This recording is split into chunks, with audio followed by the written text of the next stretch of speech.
Get comfortable. Good afternoon. Good morning. Good evening. Welcome to 1111 True Crime. Today we're going to be going to Hendersonville, Tennessee in Sumner County. Back 2 years ago from today. At that time, Sebastian Rogers would have been 15. And it has been a horrible 2 years. His case has been unproductive. Questions and suspicions around the police department, being friends with the stepfather. Stepfather seems to have an alibi, but does he really? We don't know. They say he does. Could he have gotten around it? Maybe. There was a lot of family drama going on before Sebastian went missing. At 15, he went and had the best day of his life with his mom. Most likely the best day of his life. He got a colossal popcorn, which they don't even sell. They sell a colossal cookie. Was she paying attention? Anyway, went and did the arcade things, was around family, had a fantastic day, went to eat supper with just his mom at Trader Joe's. The entire time she's at Trader Joe's, they're on camera, and she barely even notices him. There's very little conversation. She's more engrossed with her phone. She snaps two, on the sly. I say that because she put that camera down low, but she snapped 2 photographs of him on her phone. Looked like she shared them somewhere. We don't know where. So the mother is ex-military. The stepfather's ex-military. And yet they have no security in their home or outside their home. Not a ring cam. We're talking a $700,000 house estimated. And there's no security stuff. And you'd say, well, maybe she just wasn't up on that. That's what she did for a living. The mother sold, she actually installed security equipment for people's homes. And that was her detail in the armed services. She was also a technical installer then on surveillance equipment and so forth. So you ask me, where are the cameras? I don't know. Still to this day. So they get done with dinner and they go sit down and unload, or I shouldn't say sit down, they unload the little bit of groceries she got. Now, Sebastian goes to bed allegedly around 9 p.m., around 10-ish, after multiple interviews. All of a sudden, the mother remembers, on, the 8th week, that she heard a thud. Doesn't make nothing of it in that interview. The next interview, she's had a chance to read all the comments where we're like, you didn't go check on him? So now she carries it out, and she's like, and I called out to him, Bubba, I don't know what you're doing in there, but go to bed. And so that was the last in contact with Sebastian, and that's alleged. Now, from around 9 p.m. when Sebastian goes to bed, the mother is on the telephone, allegedly, with the stepfather. I said there was drama in the house. Stepdaddy wasn't coming home. Nope. Not the entire month of February. And the reason he gave was more or less that there was some complications within the situation he didn't want to talk about. Well, he made it then clear on several interviews that he didn't want his daughter around Sebastian, that they could not even be in the same house any longer. That's Sebastian's stepsister. What's the problem? Whatever that is, it's weighed heavy on this entire case. The other issue in Sebastian, I said drama. The other issue in Sebastian Rogers' case is that he had special needs because he had autism. And even though he was high functioning, could win at the chess games and so forth, he still seemed to require a little bit of help with things, even though he was at his father's alone for over 12 hours at a time because his dad, Seth, worked nights. All right, listen. We heard in the very beginning, and then it was confirmed that there was a bed in the garage. Now, what was confirmed by the stepfather was that this bed had been given to them for his daughter, Sebastian's stepsister. But a lot of us had concerns because it had been rumored that Sebastian was having bedwetting issues, which actually is not uncommon with people that have been SA'd. I'm not saying Sebastian was, but I'm not saying, well, actually I am saying that. I just remembered Sebastian was SA'd as a youth by a child that was not much older than he was in the same home, well, in a home, I think it was in California, while his mother was the one present. I find that alarming. So that could be why Sebastian was having bedwetting issues. But the rumor was that they were having Sebastian, because he was having pee issues, of sleeping in the garage. So when he comes home from this restaurant with his mother and he gets in the garage, did he leave the garage? Did she leave the car running? Is there carbon monoxide poisoning? There's a lot of questions. But the main question is, how did Sebastian leave that home? Now, when the dogs were released, they tracked Sebastian all over the house. But then they led outside the house, diagonal across the yard. And it led, and then another dog would pick up the scent too, and it leads over to the construction zone. Later, over a year later, testing was done because cadaver dogs were hitting on the construction zone right on the border of other people's property. So they did some test samples, and what that produced was some questionable results, very suspicious, because it produced a substance, a chemical substance that's usually found in decomposition. So it makes you wonder. I've always wondered why, when there's a missing kid, they did not stop production at that construction site that's a block away, 2 blocks away from Sebastian's home. Now, the mother has always stated that the child left without shoes, that he didn't take his billfold, which had money in it, that was on the counter. He didn't take his phone, which, why? Then, the only thing that's missing is this little flashlight that didn't necessarily work. Well, I'm pretty sure Sebastian's smart enough to figure out how to put a battery in, so we don't know if it worked or not. But I do believe Sebastian had shoes, and I do believe that he was taken out at a different time frame or left on his own to play, possibly, now hear me out. It's a house that he lives in. Then there's a road. Then there's the neighbors. So on the back of Mom's house is a whole bunch of houses. Then the road. Then a whole bunch of other houses. Then the construction site. And then a graveyard. Monsters under my bed. Mobs under my bed. Mobs has done a lot of research over there with Silvers on the Scene, and we're looking at old cameras and so forth, have suggested that there was a lot of activity that happened the night before and the night that Sebastian went missing. And they could tell because of the headlights that were flashing on certain things, fixtures, landmarks within that graveyard. And in order to reproduce those lights, they found out that this person would have to have their brights on and have to be driving around. And there's not only one set, but there's several.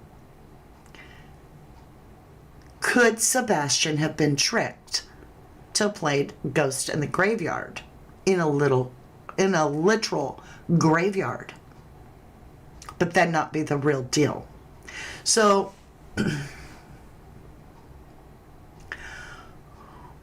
whenever we look at these cases, we have a lot of questions. We have a lot of suspicions around anybody that was last with the person, including the mother. She was the last one to see this child alive. She claims that she got up at around 6:30 and went in to wake up her son, Sebastian, for school. But he wasn't there. She didn't call 911. She did not call 911. She called the stepfather that was 3 hours away. How's he going to help you find your son? She drove around a little bit. She drove right to the school. But she didn't go in the school. She didn't really get out and look for Sebastian at the school. It doesn't even appear she slowed down enough to actually take her time and look at the most probable place that her son would be. She did not call the father and say, "Is Sebastian there?" No, it was much later, after Sebastian had been reported missing, that the real father, the biological father, Seth, got a message, "Don't be mad." So he called the stepfather and is told, "Don't be mad, but Sebastian's missing." Now here's the big complication. I said there was drama. Sebastian was having trouble in school, and he was also reporting to CPS on a regular basis, it appears, like several times. There's also court hearings going on with the stepfather and his previous wife and Sebastian's stepsister. Custody issues back and forth. So this gets all convoluted. And in this process, we come to find out months and months later in this investigation that Sebastian had been actually almost got sent over to live at Seth's, the biological father's home, the summer before. But the father says, "I told him he could have one more chance." Sebastian did not want to live with Seth. That's strange to me. Okay, if you're so badly have it at home that you'd walk away, why wouldn't you want to go live at your dad's? What's going on over there that you don't want to live there? Some people will say because Seth wanted to put Sebastian in online school, and Sebastian was starving for friends, and he wouldn't see any because he'd be homeschooled. He loved school. He wanted to be there. He did a lot of strange things at school, putting himself in garbage cans and making him sound, "Look, I'm trash." Such strange things. And he didn't have very many friends. He had a problem with social space, which a lot of times autistic people do. They don't always want people in their space. They need more space. I've never known an autistic person to be in somebody else's space as much as they are insinuating Sebastian was, but everybody's different. There's no, stamp and that is Asperger's or autistic. There's different levels and everybody's completely different and unique. So when we look back at the situation, it sounded like, from what I've learned, to the best of my knowledge, that Katie, the mother, and Chris Proudfoot, the stepfather, had decided they did not want Sebastian living with them anymore. And Sebastian didn't want to go live with his dad. So could he have taken off? Maybe there was something on that 3-hour call that was from 9 p.m. to midnight where the mother and the stepfather were talking that Sebastian heard. Or is it far worse? Is there foul play? Because it sounds like nobody was really ready to have Sebastian in their home. Not throwing disinject at nobody, just saying it didn't look good. And then for him to come up missing without a trace, Well, I can't say without a trace. Like I said, cadaver dogs picked up something, not one, but two, over in that construction area. They didn't even slow it down. That construction area kept going all day long, all the time. They didn't caution it off. They didn't stop to look for him.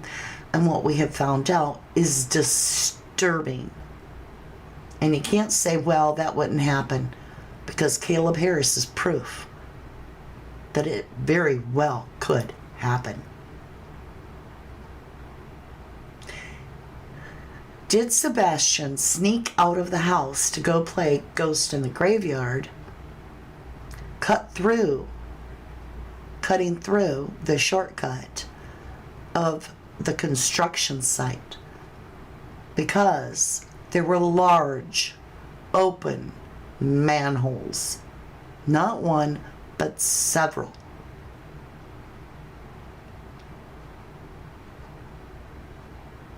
And if he didn't sneak out on his own, there is the stepfather that would have complete knowledge, because he's in construction and that's what he does, of that kind of structure over a block and a half away from his house. He went somewhere.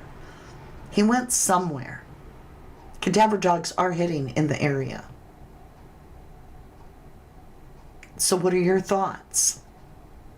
After watching the mother and the father's interviews,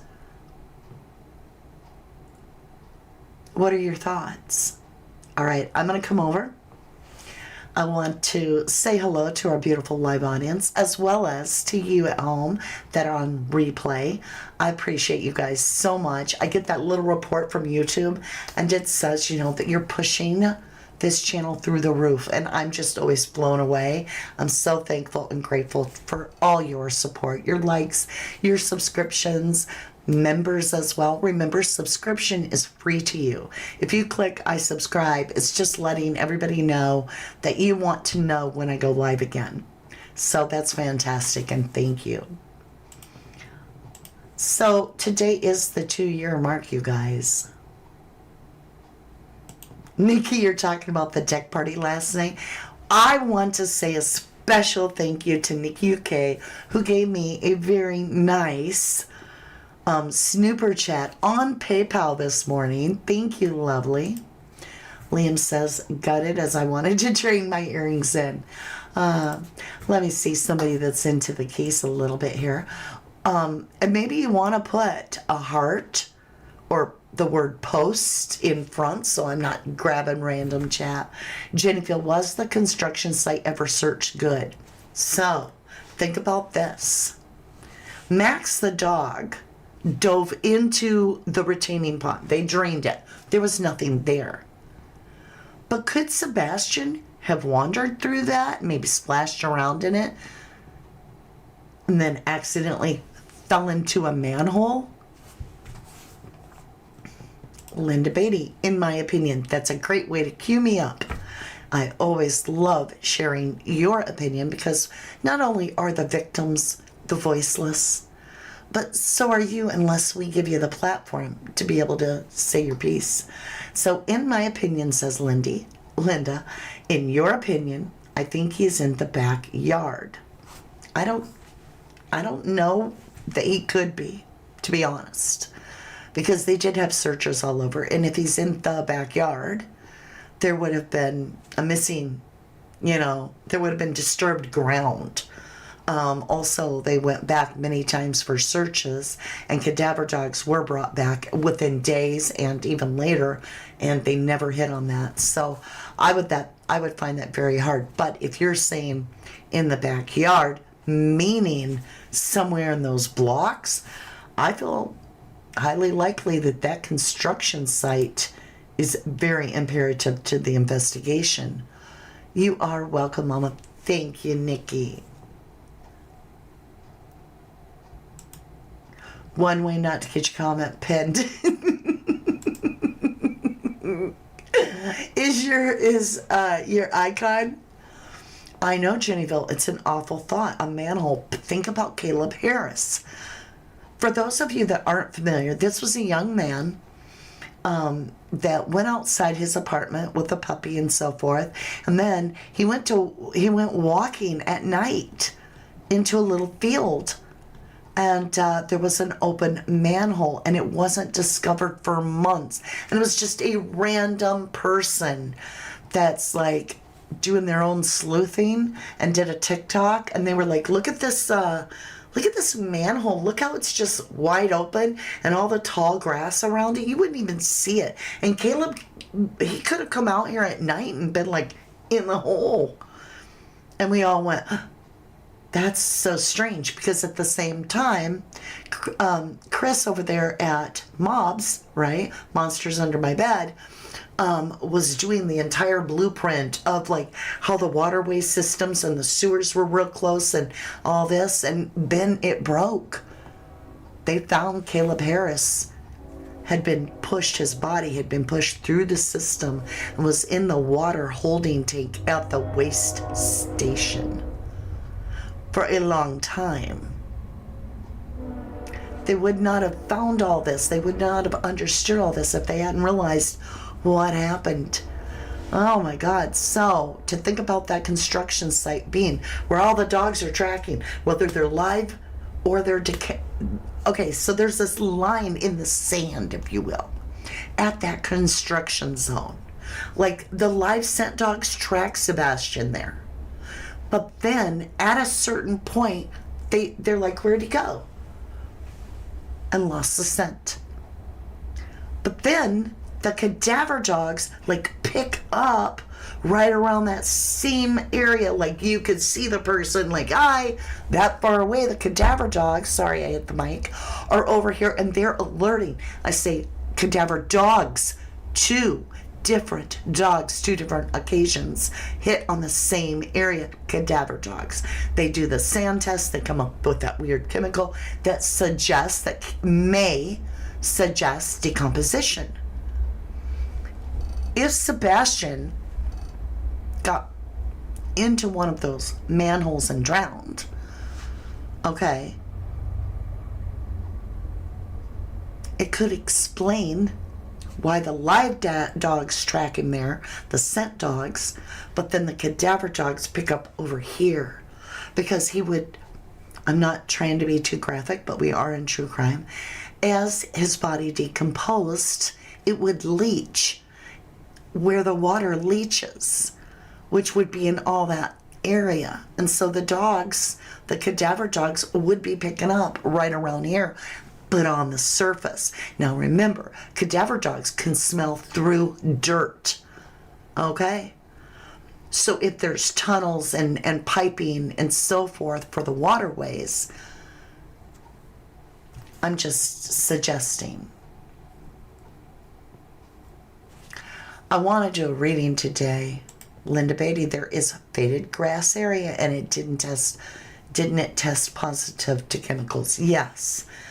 The grass grew differently there, like in a huge patch. And face it, if you went another way, if Sebastian was like, I'll just say it, if somebody he trusted, could be a parent or whatever, she's the only one home with him, I'm gonna leave it there. Okay, we don't want him living with us, we want him to go live with us. That's like, I don't know what to do with him, I can enroll him but he can't come for a while because I'm on nights, blah blah blah. All this is going on. Could he have been lured, as in, come on Sebastian, we're gonna go play Ghost in the Graveyard? But there be a place to lay him down after you do what you do, and then you just, all of it's raw dirt. You just put 2 feet of dirt over him, and now they're building on top the next day. I'm just saying. I would not want to be living in those new houses.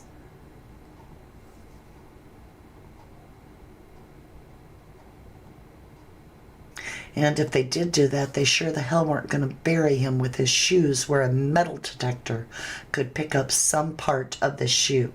Because there's sometimes metal rebar in the inside of the sole of a shoe. There's eyelets on the shoes that are actually metal too.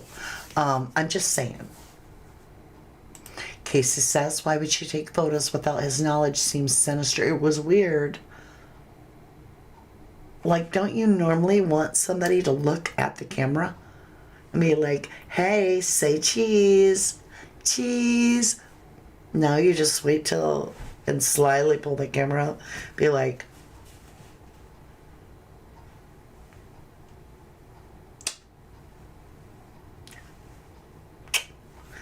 I don't know, y'all. That's awful weird to me. Buried underneath a new neighborhood. No, 2 freaking years. My very first theories, they still hold true. It's called blackout.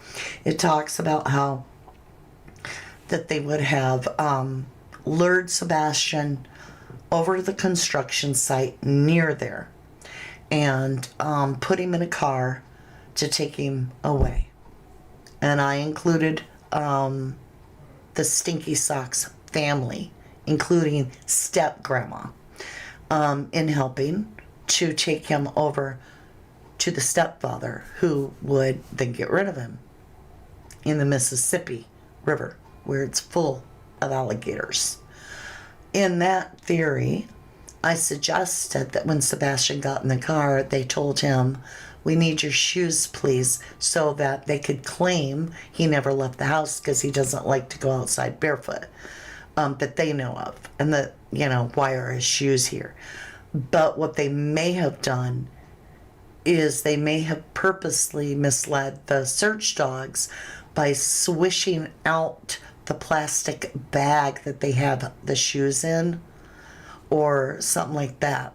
That would have caused a hit. But you can go watch that. That theory was written about 6 months after Sebastian went missing, like a year and a half ago, and nobody's been able to debunk it. In fact, all of the evidence is taking me right to the location that I suggested that Sebastian was lured to. I say evidence, I'm talking about search dogs, I'm talking about cadaver dogs, I'm talking about the weird chemical tests that came up with possible decomposition. And the mother never was out looking for him, never frantic, right, Jack? And she left.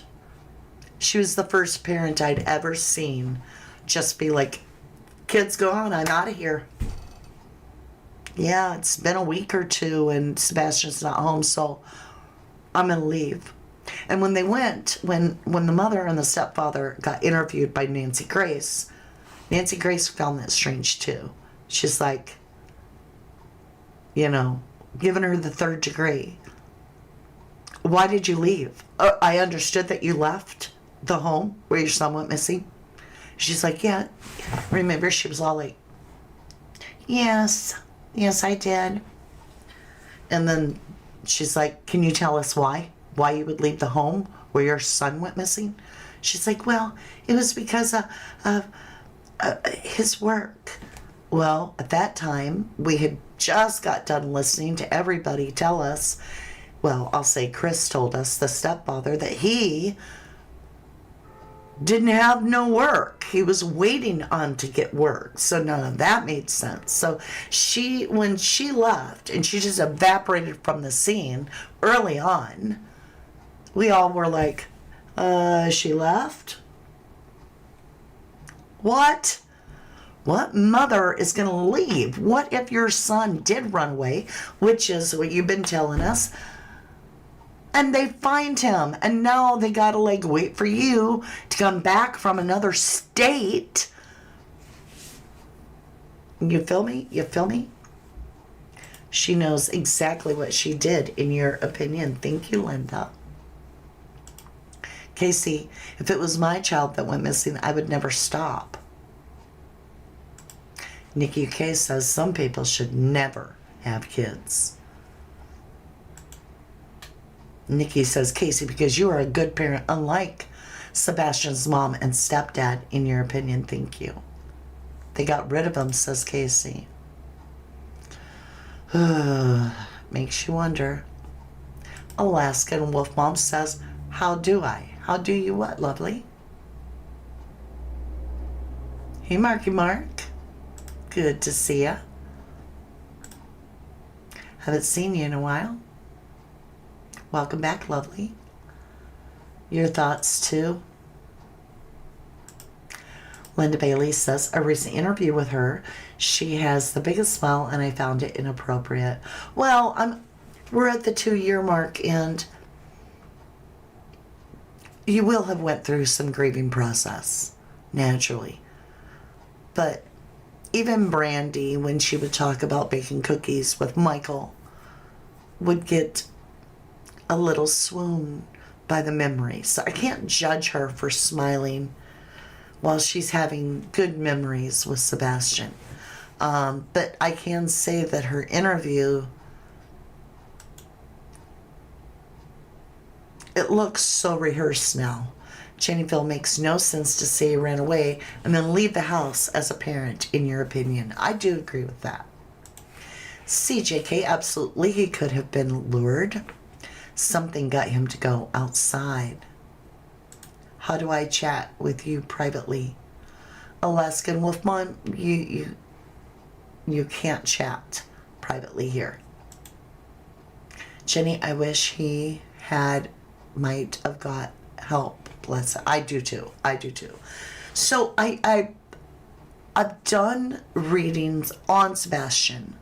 It does show that there's somebody he trusts with him. Like, not the whole time. It's almost as if Sebastian was going to meet someone that he trusted.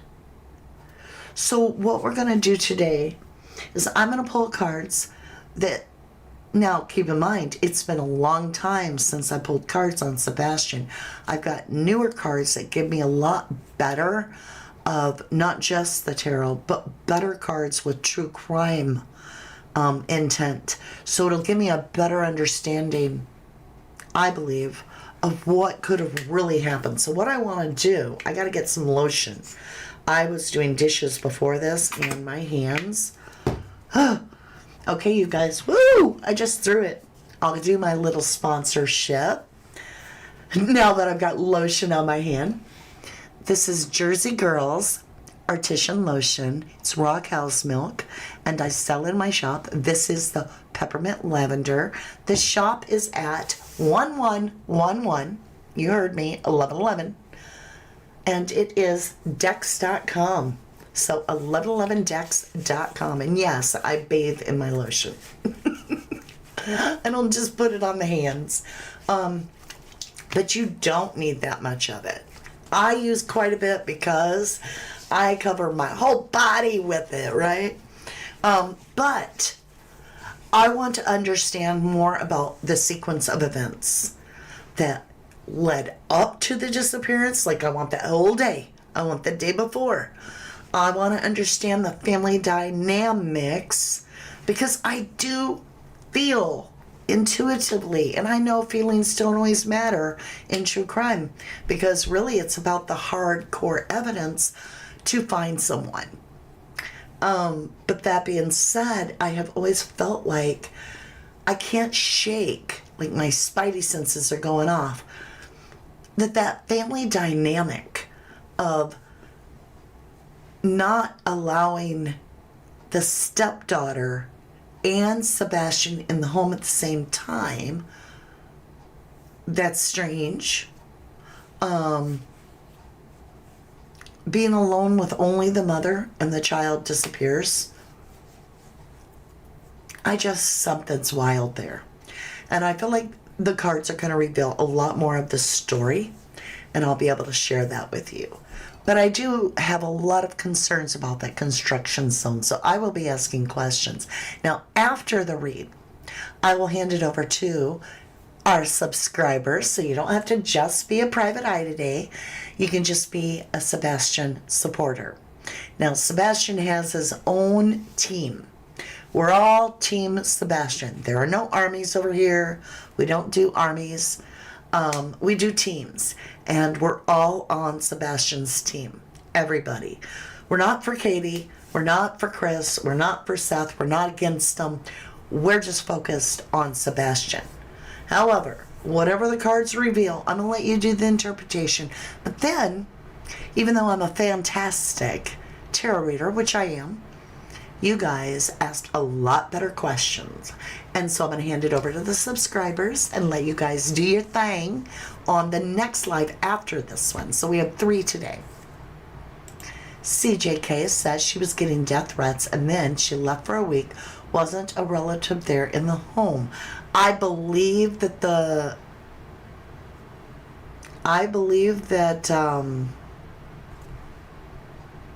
was it Step Grandma Bowersocks was there? I don't know.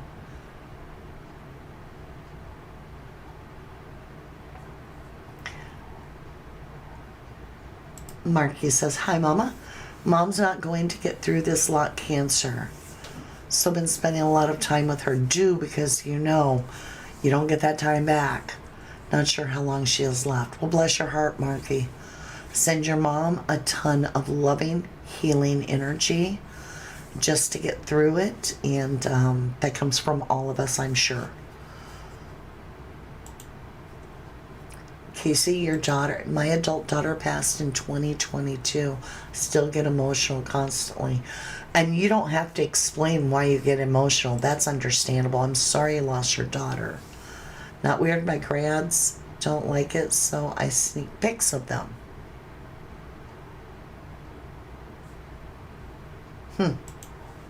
I find that strange. Even when you go out to eat.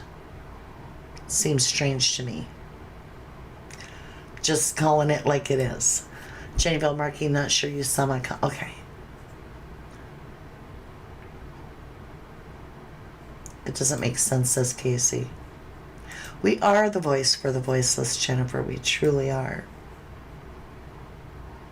All right, you guys, without further ado, now there'll be about 5 minutes. I know it says it starts at 3. It won't be that long.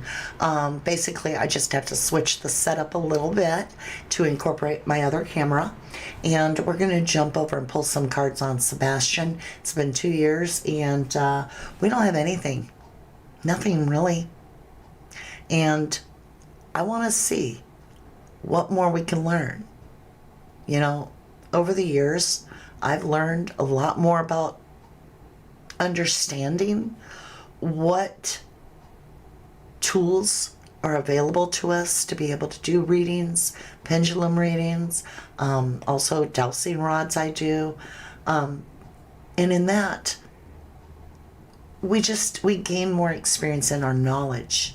At least I would hope we do, because I always want to learn something new every day. And that, will this provide us more information that we can understand now that we understand and know there were manholes open in the construction zone? That the cadaver dogs are hitting in the construction zone. I have some questions about that construction zone. And tarot is terrible at location. There's no card that says, you know, go left at the Easy Mart, right? The time, there's no card that says January 21st on this time frame.